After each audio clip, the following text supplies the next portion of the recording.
नमस्कार, स्वागत है आप सभी का जनसत्य न्यूज पर। मैं हूं आपके साथ अनु सिंह। भारत और चीन के बीच मई से जारी तनाव एक बार फिर से चरम पर है, जहां चीन की ओर से एक बार फिर से घुसपैठ करने की कोशिश की गई है और एक बार फिर से जहां चाइना की मंशा अब साफ हो गई है। भारत को लगातार चुनौती देने की कोशिश चाइना की तरफ से की जा रही है और आज एक बार फिर से जहां सामने आई है चीन की मंशा। चीन की तरफ से तकरीबन 500 ऐसे जवान थे जो कि भारतीय सरजमी में घुसपैठ करने की कोशिश कर रहे थे, लेकिन भारतीय सैनिकों ने उन्हें वहीं रोक दिया। और अब सवाल उठता है कि आखिर चीन की मंशा है क्या। लगभग 2 महीने के बाद चीन शांत रहा, लेकिन फिर से चीन की तरफ से वो हरकत की गई है जिसे बातचीत के जरिए भारत सुलझाने की कोशिश करता रहा, लेकिन चीन है कि मानता नहीं। और इस पर अब चर्चा करने के लिए हमारे साथ एक पैनल भी मौजूद है। हमारे साथ हैं इस वक्त कर्नल शैलेंद्र, रिटायर्ड कर्नल हैं। आपका स्वागत है कर्नल शैलेंद्र। हमारे साथ हैं बीजेपी के प्रवक्ता डॉक्टर गुलरेज शेख, आपका भी स्वागत है डॉक्टर शेख। और हमारे साथ संजीव कौशिक भी जुड़ेंगे। और सबसे पहले शैलेंद्र जी, मैं आपसे ही जानना चाहूंगी कि 2 महीने के बाद जहां बातचीत का पूरा मौका भारत की तरफ से दिया गया और उसे बातचीत के माध्यम से ही सुलझाने की कोशिश की गई, लेकिन चीन की तरफ से पेंगोंग लेक के अब दक्षिणी छोर से घुसपैठ का प्रयास किया गया है। अमूमन ऐसा क्षेत्र जो कि शांत रहता है, भारत के प्रति चीन की अब ये कार्रवाई किस तरफ इशारा करती है? देखिए, मुझे नहीं समझ आता आप इसे जब बोलते हैं कि पिछले इतने टाइम से शांति से रहे हैं। चाइना कब शांति से रहा है? चाहे वो डोकलम हो, हर 5-7 साल बाद उनका कुछ ना कुछ इस तरह का काम होता है। और जिसे आपने अभी बड़ी खूबी से हरकत कहा कि चाइना ने हरकत करी है, मुझे एक बात बताइए, ये जो साउथ बैंक पर चाइना ने कहा है कि LAC डिफाइंड नहीं है। हाँ। अगर उनके लिए डिफाइंड नहीं है तो हमारे लिए डिफाइंड क्यों है? बिल्कुल भाई, यहाँ पे देखिए, बिल्कुल बराबरी की बात होनी चाहिए। हमने आज उन्हें रोक लिया, उन्हें उनके घर तक छोड़ कर आना चाहिए। उनको उस LAC तक दिखाकर आना चाहिए जो LAC इंडिया बोलता है हमारी है। भाई, ये सिर्फ ये रोकने का ठेका हमारे पास नहीं होना चाहिए।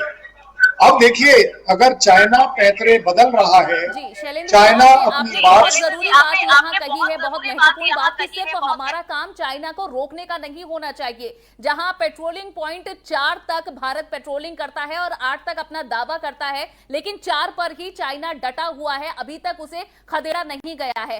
हालांकि कई सारी परतें हैं जो कि इस घुसपैठ से दिखते हैं और ये परतें उठती हैं, जिससे सवाल भी उठते हैं। डॉक्टर गुलरेज शेख, ये आपसे सवाल है कि अभी तक भारतीय सरकार ये कहती रही कि चाइना को धकेल दिया गया है पीछे और भारत की सरजमी पर चाइना की कोई घुसपैठ नहीं हुई है। बावजूद इसके एक ऐसी जगह से अब चाइना की तरफ से घुसपैठ करने की कोशिश की गई है जो कि बेहद नया इलाका है, जो पेंगोंग लेक का दक्षिणी छोर है। तो आखिर क्या वजह है कि ऐसी हिमाकत दिखाता जा रहा है?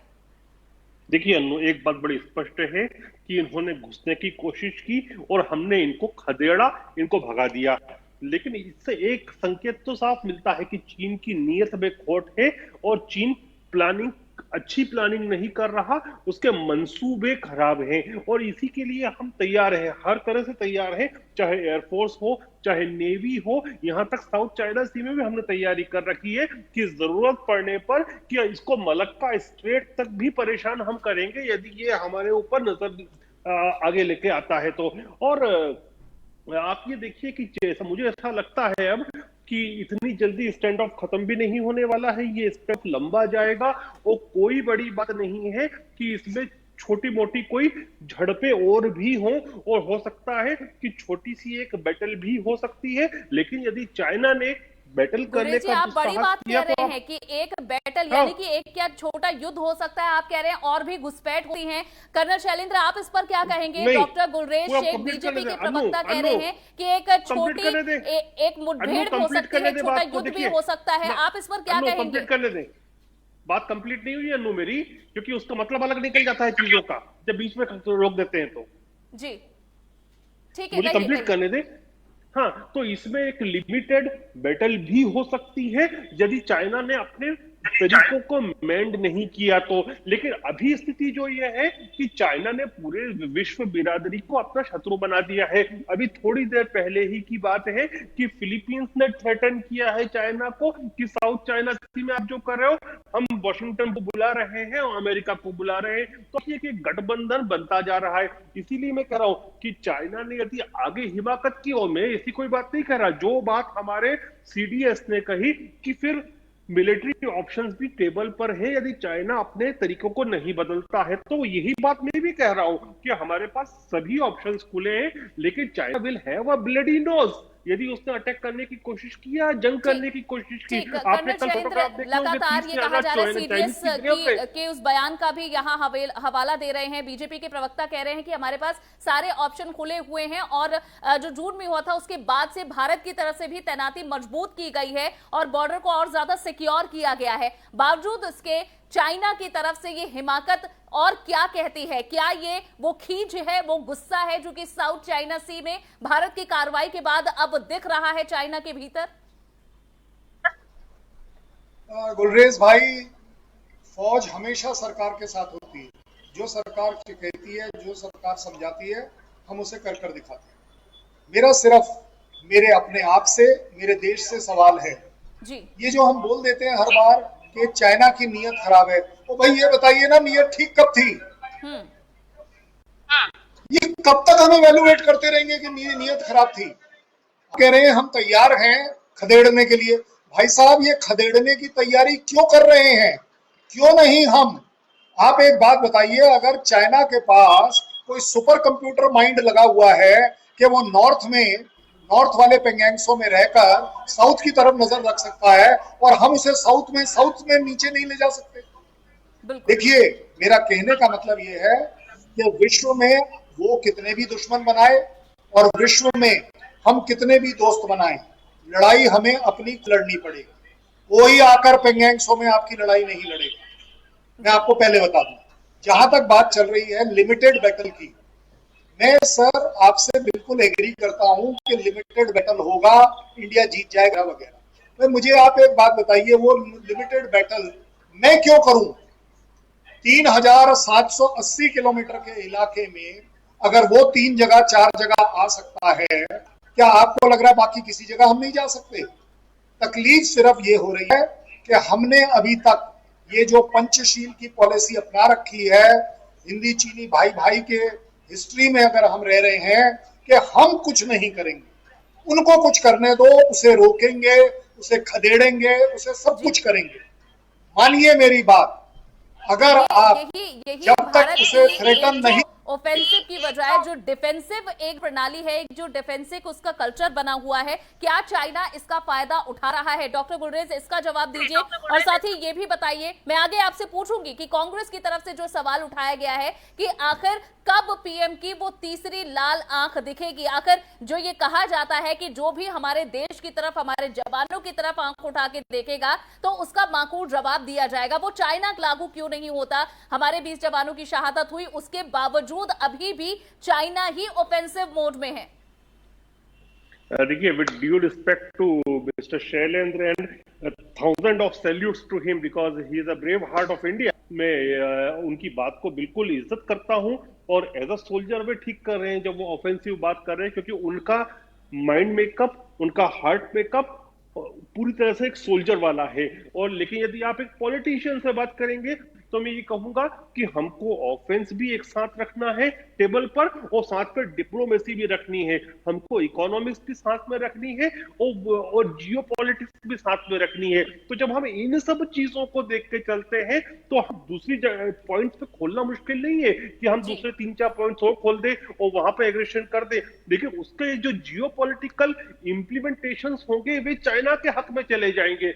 हम चाइना को देखिए, चाइना से जब कंपनीज बाहर निकल रही हैं, दूसरी जगहों पर निवेश कर रही है, इंक्लूडिंग में निवेश कर रही है। जब दुनिया भर की बिरादरी चाइना पे सैंक्शन लगाने की बात कर रही है, तो हम उसको एक ऐसा स्टोन नहीं दे सकते कि जिसको लेकर वो दुनिया भर में घूमता फिरे कि देखिए चाइना तो बेचारा है और दूसरे उस पर ऑफेंस कर रहे हैं। चाइना की एक इमेज जो बन चुकी है एज एन ऑफेंसिव पावर, वही रहने दे जिसके पूरी दुनिया उसको अपोज करने में लगी है, उसको नुकसान पहुंचाने में लगी है। हम अपनी मातृभूमि की रक्षा के लिए तटस्थ हैं, लेकिन हम डॉक्टर इंक्लूड नहीं करेंगे। ये जो छवि है ये चाइना की हमेशा से रही है, इसे जानता है रशिया, इसे जानता है अमेरिका। आप ये बात कह रहे हैं, क्या इसका फर्क चाइना की जो स्थिति है अंतरराष्ट्रीय स्तर पर भारत के साथ वो किस तरह का व्यवहार कर रहा है, क्या उससे छवि बदलेगी? और अगर भारत इसका जवाब देता है तो क्या भारत की छवि बदलेगी? शैलेंद्र जी, क्या ये स्थिति ऐसी है जैसा डॉक्टर गुलरेज कह रहे हैं कि क्या चाइना की छवि जो अंतरराष्ट्रीय स्तर पर बन रही है इन तमाम गतिविधियों के चलते उसे बनने दिया जाए, इससे चाइना का नुकसान होगा? क्या यही है भारत की सही पॉलिसी? नहीं, देखिए ये हमारी एक पॉलिसी जरूर हो सकती है, मैं बड़ी जिम्मेदारी से समझता हूँ और थोड़ा बहुत पॉलिटिकल स्टूडेंट होने के नाते इंटरनेशनल अफेयर्स को भी मैं समझता हूँ। गुलरेज साहब बिल्कुल ठीक है कि ये भी एक पॉलिसी हो सकती है, लेकिन मेरा जो सुझाव है ये ही एक पॉलिसी नहीं होनी चाहिए। जैसा आप कहते हैं टेबल पर और ऑप्शंस हैं, जनाब अब ये टेबल के ऑप्शंस जमीन की तरफ ले जाने शुरू करने चाहिए। चाइना को दिखना चाहिए कि हम भी 10 जगह उसे थ्रेटन कर रहे हैं, कर सकते हैं, और उसमें से एक थ्रेट इकोनॉमिक थ्रेट भी है, उसमें कोई हमें शक नहीं होना चाहिए। हमें खुलकर देखिए, मुझे आप एक बात बताइए, वो पैसा जो मेरे देश का चाइना में जाए ट्रेड में, और वो पैसे से चाइना अपनी उसी मिलिट्री को इस्तेमाल कर मेरे खिलाफ खड़ा कर दे, कहाँ की जायज बात? कौन सा कोर्ट ऑफ लॉ आपको अलाउ करता है कॉन्शियस में भी कि आप इस तरह की चीज होने दीजिए? मैं आपको 2-3 पॉइंट बताता हूं, सोचिएगा इस पर। हम बोलते हैं साउथ बैंक पर उनको एलएसी का डिस्प्यूट है, हमें क्यों नहीं है? हमें भी तो डिस्प्यूट होना चाहिए। बिल्कुल भाई चलिए, नॉर्थ बैंक पे वो 4 पर आ गया, हम 8 पर जाने चाहिए थे, हम 8 पर नहीं गए, कोई बात नहीं, अभी इसमें हम झगड़ा नहीं कर रहे, मैं समझता हूं। लेकिन ये साउथ में कैसे हो गया और कोशिश कैसे हो गई? अगर वो कोशिशें कर सकता है तो इंडियन आर्मी को ये फ्रीडम डायरेक्शन क्यों नहीं मिलनी चाहिए?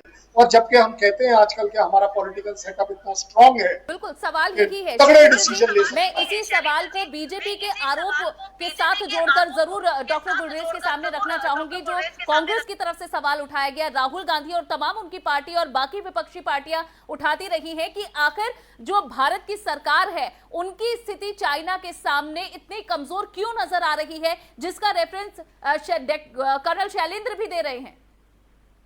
नहीं, कहाँ कमजोर नजर आ रही है? चाइना ने तो सोचा था कि भारत घुटने टेक देगा उनके सामने, लेकिन बिल्कुल नहीं हुआ। कल ही फोटोज आए कि जो पहले भी हमारा जो झड़प हुई थी उसमें हमारे 20 जवान शहीद हुए, 35 से ज्यादा तो उनकी ग्रेव्स मिल रही हैं जिसको वो छुपा रहे थे। लेकिन वीवो जो कि चाइनीज सोशल मीडिया है उसमें खूब चल रही है कि इतने चीनी मर गए और सरकार ने बताया तक नहीं, तो भारत कहाँ झुका है? दूसरी चीज, हम तो ऑफेंसिव है और उस जगह पे ऑफेंस कर रहे हैं वर्तमान में जहां चाइना को सबसे ज्यादा दर्द होता है। देखिए, हमने अपने नेवल डिप्लॉयमेंट कर दिया है साउथ चाइना सी में, हमने ऑस्ट्रेलिया के साथ जिस प्रकार के एमओयू साइन किए हैं कि वे हमारी बेसिस को उपयोग कर सकते हैं और हम उनकी कर सकते हैं। कि किस दिशा में जा रहा है? उस दिशा में जा रहा है कि चाइना का जो 90% वर्तमान में ऑयल की सप्लाई है वह जाती है मलक्का स्ट्रेट से। एक तरफ भारतीय नेवी और दूसरी तरफ ऑस्ट्रेलियन नेवी चली जाए तो मलक्का स्ट्रेट को चोक कर दे तो चाइना का 90% तो ऑयल रुक जाएगा। क्या जंग लड़ेगा फिर चाइना? और उसी लिए वह जो ईरान में सब कुछ कर रहा है ताकि दूसरी स्रोत से उसको ऑयल मिल सके, इसीलिए ईरान के साथ जो डील, सीक्रेटिव डील चल रही है, लेकिन उस डील भी फ्रीज होने में और उसको काम तक पहुंचने में 1 से 1.5 साल लगेगा।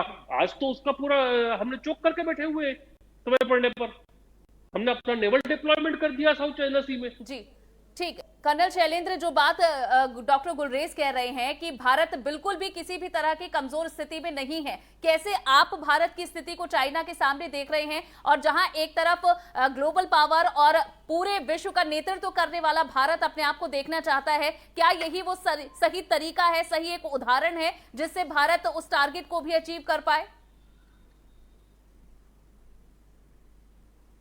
जी से भारत या भारत सरकार कमजोर नहीं है।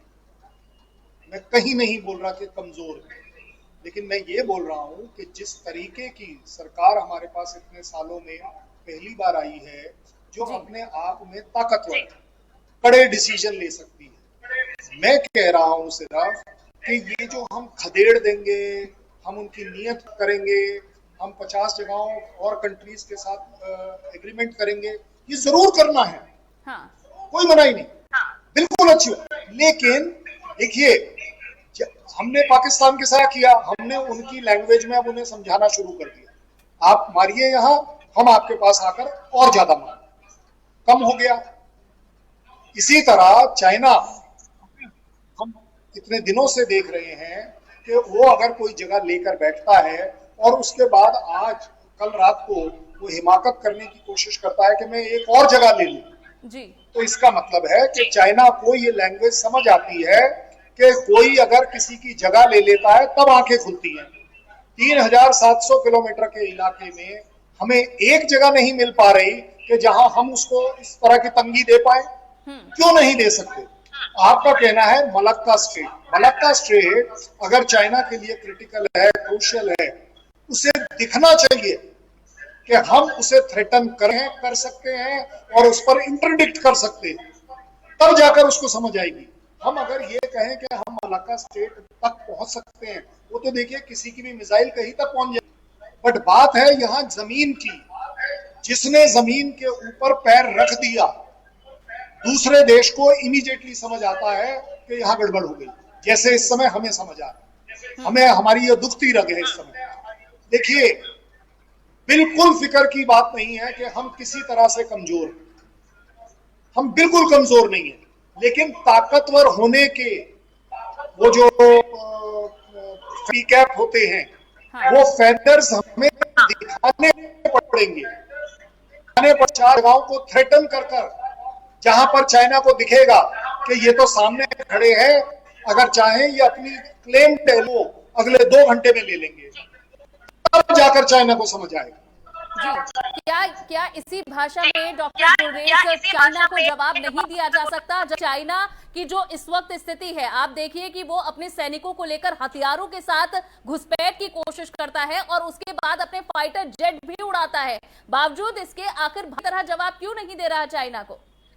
नहीं, बिल्कुल उसी प्रकार का जवाब मिल रहा है। आप देखिए ना कि जनरल बिपिन रावत की तरफ से जो बयान गया, जो कि सबसे आला दर्जे के हमारे सैन्य अधिकारी हैं, उन्होंने जब कहा कि हमारे पास मिलिट्री ऑप्शन टेबल पर है, तो ये तो स्पष्ट वार्निंग है चाइना के लिए कि हम कहीं तक भी करके तुम्हारा फन कुचल सकते हैं। और जहां तक बात है, चाहे मलक्का स्ट्रेट की हो, क्वाड की हो, या साउथ चाइना सी में इंडियन नेवी के डिप्लॉयमेंट की बात हो, तो ये सभी जो है एग्रेसिव कदम है। और चाहे इकोनॉमिक कदम लिए जा रहे हो, तो ये सब जो एग्रेशन भारत कर रहा है, उसी की प्रतिक्रिया छटपटाहट के रूप में चीन ने कल की, और वापस उसमें भी नाकाम हुआ। तो आप कह रहे हैं कि जो चाइना का एग्रेशन है, उसका जवाब भारत बहुत ही सूझबूझ के साथ, चाहे इकोनॉमी हो या फिर उसकी छवि और बाकी देशों तक ले जानी हो और देशों का सपोर्ट हासिल करना, इस रूप में भारत देख रहा है।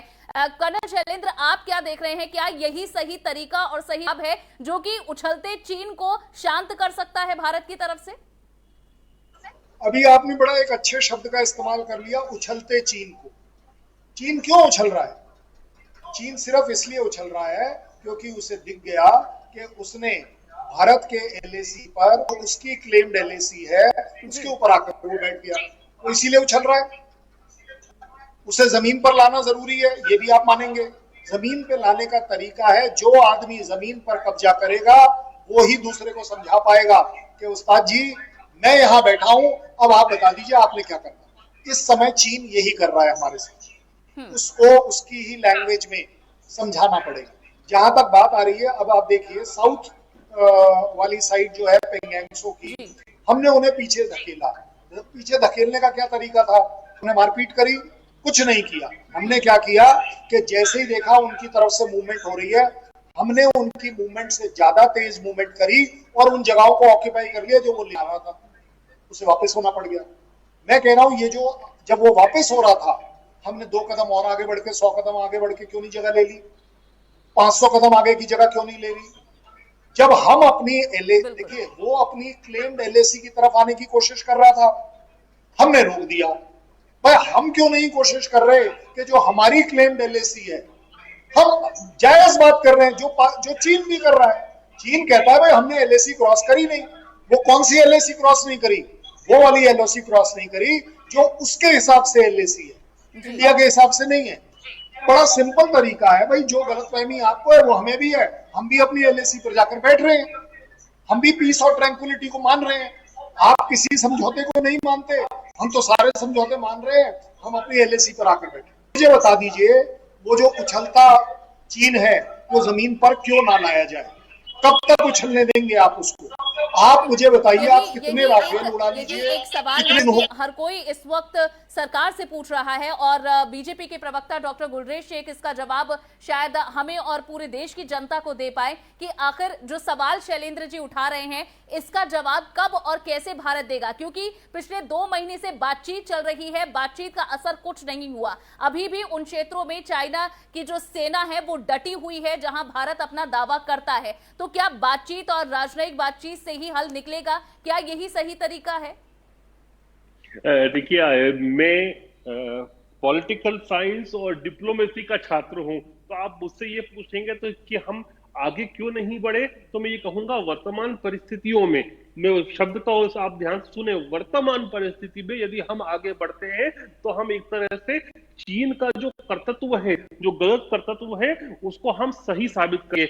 इसलिए हम नहीं बढ़ सकते आगे, लेकिन हाँ, हम उनको आगे नहीं बढ़ने देंगे। यहाँ हम बिल्कुल इस बात के लिए तटस्थ हैं।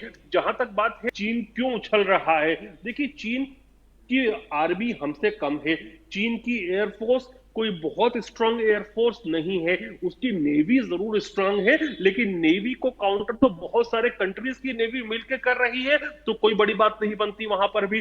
चीन उछल रहा है केवल अपनी इकोनॉमिक शक्ति के बल पर, उसकी इकोनॉमिक जो फन काटा जा रहा है वही उसका लॉन्ग टर्म का ऑप्शन है उसके सामने। जी, उसको यदि आपको चीन को ठीक करना है तो उसका इकोनॉमिक फंड काटना है। वो हमसे ज्यादा स्ट्रांग नहीं है, यानी भारत से ज्यादा स्ट्रांग नहीं है। आपने कहा नेवी स्ट्रांग हो सकती है, क्या कर्नल शैलेंद्र आप इस बात से सहमत हैं कि जो चाइना की सेना है वो भारत के आगे कुछ नहीं है? नहीं, ये अपने एनिमी को अपने से कम आंकना, ये गलती मैं कभी नहीं करूंगा। मैं आपको मिसगाइड नहीं करूंगा। देखिए, जहां तक नंबर गेम की सवाल है, नंबर गेम में चाइना हमसे आगे, कि उसके पास इतनी मिसाइल है, इतने हवाई जहाज हैं, इतने वो युद्धपोत हैं, सब कुछ मैं मान लूं, बात ये नहीं है। लेकिन जो गुलरेज साहब कह रहे हैं, मैं उसमें से जो अच्छी बात लेता हूं, क्या वो सारी की सारी फोर्स गलवान की PP-14 के सामने ला सकता है? नहीं ला सकता। वहां पर आपका और मेरा आमना सामना, और वहां जब हम आमना सामना करते हैं तो वहां पर जो मेरा फौजी खड़ा है, जहां पर मैं खड़ा हो चुका हूं, जिस जज्बे से मैं खड़ा हुआ था, मेरा हर फौजी आज वहां उसी जज्बे से खड़ा होगा, ये मेरा विश्वास है। और वो विश्वास क्या, वो जज्बा क्या है? आप कोशिश करिए, मैं जान देने को मौका ढूंढ रहा हूं। मेरे पीछे जो 4 सिपाही हैं वो मेरे से आगे चलकर जान देने के लिए राजी हैं। कफन जो है वो सिर पर इसलिए बांधा है कि कोशिश, ये जज्बा चाइना के पास है। इसमें चाइना बहुत छोटा पड़ जाता है, क्योंकि उसकी फौज कंपलसरी फौज है, यंग फौज है, जो अपने जैसे वहां नहीं आई है, भेजी गई है ऑन ड्यूटी, भेजी गई है कंपलसरी सर्विस में। इस वजह से इंडिया न केवल चाइना के खिलाफ पूरे वर्ल्ड में फेमस हुआ है कि यस, ये जो जान देने का जज्बा है ये किसी के पास नहीं है, किसी फौज। इस वजह से मैं बड़े अहंकार के साथ कहता हूं, मेरी फौज के आगे आप नहीं टिक पाएंगे अगर आप मेरे सामने आते। नंबर गेम से कोई फर्क नहीं पड़ता। वो जो मशीन आपके पास ज्यादा है, उस मशीन के पीछे आदमी कौन है? मनोबल बढ़ाने वाली कही है देश के युवाओं का, सभी देशवासियों का, कि जो देश के सैनिकों का जो जज्बा है, भारत के सैनिकों का जो जज्बा है, उसके आगे कोई नहीं टिकता, चाहे चाइना हो या फिर कोई और देश। लेकिन डॉक्टर गुलरेज, मैं आखिर में एक सवाल आपसे जरूर लेना चाहूंगी, जो भारत की जनता के मन में इस वक्त ये सवाल है कि आखिर जो दावे वादे किए गए थे कि अगर जो भी हमारे सरहदों पर नजर उठकर देखेगा उन्हें माकूल जवाब दिया जाएगा भारत की सरकार के द्वारा, द्वारा। आखिर ऐसा क्यों लग रहा है कि उससे पीछे हट रही है सरकार, उस तरह से उतनी ऑफेंसिव तरह से, जहां अपनी जमीन को बचाने या फिर अपनी देश के जो सैनिक हैं उनकी शहादत का बदला लेने के लिए इतनी ज्यादा मजबूत क्यों नहीं दिख रही है सरकार?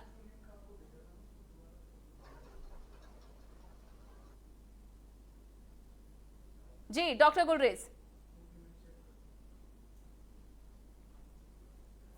चलिए शायद उन तक मेरी आवाज नहीं पहुंच पा रही, लेकिन समय की कमी है फिलहाल। जी जी, आखिर में कर्नल शैलेंद्र। देखिए, हम अपने देश और अपने श्रोताओं को एक गलत मैसेज देंगे अगर हम ये कहें कि हमारी सरकार मजबूत नहीं दिख रही। अगर सरकार मजबूत नहीं है, देश मजबूत नहीं है, देश मजबूत नहीं है, सेना मजबूत नहीं है, हम सब मजबूत हैं। बात हो रही है कि उस नीयत को रेसिप्रोकेट किया जाए कि अगर एनिमी गलत तरीके से सोच रहा है, हम उसे गलत तरीके के सोचने में भी मात देंगे और उसे हरा देंगे। तो आपका कहना है कि न सिर्फ उसे जमीन पर बल्कि उसकी सोच पर भी उस चाइना को या फिर जो भी ऐसा एनिमी कंट्री आई है तो उसे मात देने की जरूरत है। जी, मैं आखिर में डॉक्टर गुलरेज आपसे जरूर एक प्रतिक्रिया लूंगी और उसके बाद हम इस चर्चा को यहीं समाप्त करेंगे। जी शेख जी। देखिए, मेरा कनेक्शन कट हो गया था तो मैं बीच की बात तो नहीं सुन पाया, लेकिन जहां तक चाइनीज आर्मी की बात है, देखिए नंबर्स के अलावा दूसरी बात में एग्जांपल सहित दूं, 2009 में रशिया में SCO और CSTO इन दोनों के जो ज्वाइंट मिलिट्री एक्सरसाइज हुई थी पीस के नाम से, उसके अंदर चाइना की स्थिति इतनी खराब थी कि चाइना ने अपने आप को छुपाने के लिए ये किया था कि जितने जर्नलिस्ट थे उनको ना इंटरव्यू दिया था और यहां तक अपना जो मिलिट्री उपकरण था उनको भी छुपा दिया था, क्योंकि उसमें पाया ये गया था कि उनकी जो डिजाइनिंग थी वो इतनी फ्लॉड थी, खास तौर से हिलिटेरियन के लिए, कि वे ढंग से काम ही नहीं कर पा रहे थे। तो नंबर्स की बात तो है, हमने CSTO में डायरेक्टली देख लिया कि पीस एक्सरसाइज में उनका क्या हाल हश्र हुआ था। अब बात यही है, बात समय की बहुत कमी है डॉक्टर गुलरेज और कर्नल, आप दोनों हमारे साथ जुड़े, बहुत बहुत शुक्रिया।